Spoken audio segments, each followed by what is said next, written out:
happy readers. Today we're gonna read for charity.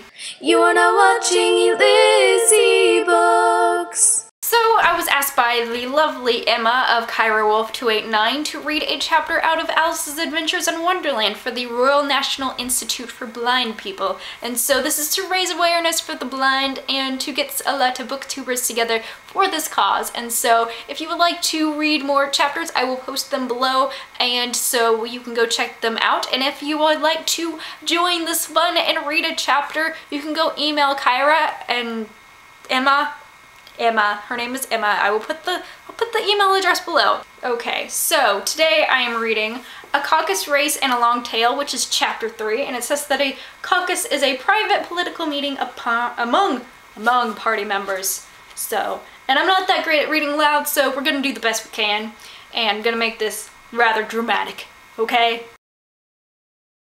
They were indeed a queer-looking party that assembled on the bank, the birds with draggled feathers, the animals with their fur clinging close to them, and all dripping wet, cross and uncomfortable. The first question, of course, was how to get dry again. They had a consultation about this, and after a few minutes it seemed quite natural to Alice to find herself talking familiarly with them, as if she had known them all her life. Indeed, she had quite a long argument with the Lorry, who had turned sulky and would only say, "I'm older than you and must know better." And this Alice would not allow, without knowing how old it was, and as the Lorry positively refused to tell its age, there was no more to be said. At last the Mouse, who seemed to be a person of some authority among them, called out, "Sit down, all of you, and listen to me. I'll soon make you dry enough," and they all sat down at once in a large ring with the Mouse in the middle.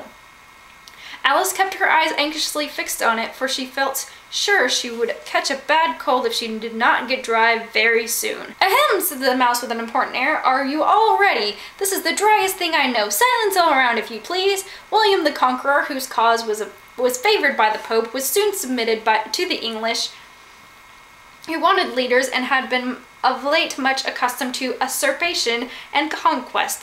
Edward and Morcour, the Earls of Mercia and Northumbria— "Oh," said the Lorry with a shiver. "I beg your pardon," said the Mouse, frowning, but very politely. "Did you speak?" "Not I," said the Lorry hastily. "I thought you did," said the Mouse. "I proceed. Edwin and Morcour, the Earls of Mercia and Northumbria, declared for him, and even Sagan, the patriotic Archbishop of Canterbury, found it advisable." "Found what?" said the Duck. "Found it," said the Mouse replied rather crossly. "Of course you know what it means." "I know what it means well enough. When I find a thing," said the Duck, "it's generally a frog or a worm. The question is, what did the Archbishop find?" The Mouse did not notice his question, but hurriedly went on. "Found it advisable to go with Edgar Atheling to meet William and offer him the crown. William's conduct at first was moderate, but the insolence of his Normans— How are you getting along, my dear?" it continued, turning to Alice as it spoke. "As wet as ever," said Alice in a melancholy tone. "It does not seem to dry me at all." "In that case," said the Dodo solemnly, rising to its feet, "I move that the meeting adjourn for the immediate adoption of more energetic remedies." "Speak English," said the Eaglet. "I don't know the meaning of half those long words, and what's more, I don't believe you do either." And the Eaglet bent down its head to hide a smile. Some of the other birds tittered audibly. "What I was going to say," said the Dodo in an offended tone, "was that the best thing to get us dry would be a caucus race." "What is a caucus race?" said Alice, not that she much wanted to know, but the Dodo had paused as if it thought that somebody ought to speak, and no one else seemed inclined to say anything. "Why," said the Dodo, "the best way to explain it is to do it. And as you might like to try the thing yourself some winter day, I will tell you how the Dodo managed it. First it marked out the race course in sort of a circle. The exact shape doesn't matter, it said, and then all the party were placed along the course here and there. There was no 1, 2, 3, and away, but they began running when they liked and left off when they liked, so that it was not easy to know when the race was over. However, when they had been running half an hour or so, and were quite dry again, the Dodo suddenly called out, 'The race is over!' And they all crowded around, panting and asking, 'But who won? Who has won?' This question the Dodo could not answer without a great deal of thought, and it stood for a long time with one finger pressed upon its forehead, the position in which you usually see Shakespeare in the pictures of him. while the rest waited in silence. At last the dodo said, everybody has won, and all must have prizes. But who is to give the prizes? Quite a chorus of voices asked. Why, she, of course, said the dodo, pointing to Alice with one finger, and the whole party at once crowded round her, calling in a confused way, Prizes! Prizes! Alice had no idea what to do, and in despair she put her hand in her pocket and pulled out a box of comfits. Luckily, the salt water had not gotten into it, and handed them round as prizes. There was exactly one apiece all around. But she must have a prize herself, you know, said the mouse. Of course, said the dodo, replied very gravely. What else have you got in your pocket? It went on, turning to Alice. Only a thimble, said Alice sadly. Hand it over here, said the dodo. When they all crowded around her once more, while the dodo solemnly presented the thimble, saying, We beg your acceptance of this elegant thimble. And when it had finished its short speech, they all cheered.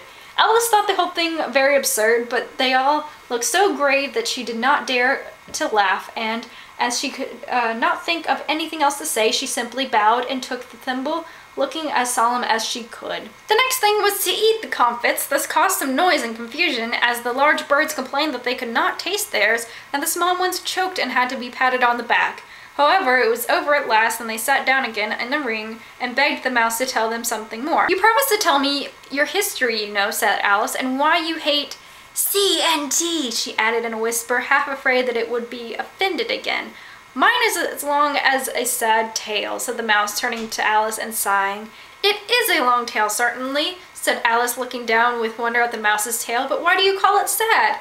And she kept on puzzling about it while the mouse was speaking, so that her idea of the tale was something like this. Fury said to a mouse that he met in that house, Let us both go to law, I will prosecute you. Come, I'll take no denial, we must have a trial, for really this morning I've got nothing to do. Said the mouse to the cur, such a trial, dear sir, with no jury or judge would be wasting our breath. I'll be judge, I'll be jury, said the cunning old Fury. I'll try the whole cause and condemn you to death. You are not attending, said the mouse to Alice severely. What are you thinking of? I beg your pardon, said Alice very humbly. You had got to the fifth bend, I think. I had not, cried the mouse, sharply and very angrily. A knot, said Alice, always ready to make herself useful and looking anxiously about her.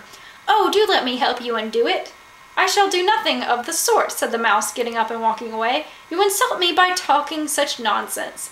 I didn't mean it, pleaded poor Alice, but you're so easily offended, you know. The mouse only growled in reply. Please come back and finish your story, Alice called after it, and the others all joined in chorus. Yes, please do, but the mouse only shook its head impatiently and walked a little quicker. What a pity it wouldn't stay, sighed the lorry as soon as it was quite out of sight, and an old crab took the opportunity of saying to her daughter, Ah, my dear, let this be a lesson you never lose your temper. Hold your tongue, Ma, said the young crab a little snappishly. You're enough to try patience of an oyster. I wish I had our Dinah here. I know I do, said Alice aloud, addressing nobody in particular. She'd soon fetch it back. And who is Dinah, if I might venture to ask the question, said the lorry. Alice replied eagerly, for she was always ready to talk about her pet. Dinah's our cat, and she's such a capital one for catching mice, you can't think. And oh, I wish you could see her after the birds. Why, she'll eat a little bird as soon as look at it. This speech caused a remarkable sensation among the party. Some of the birds hurried off at once, and one old magpie began wrapping itself up very carefully, remarking, I really must be getting home. The night air doesn't suit my throat.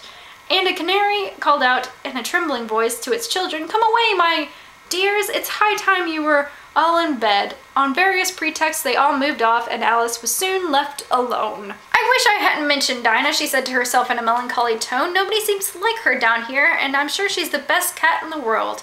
Oh, my dear Dinah, I wonder if I shall ever see you any more.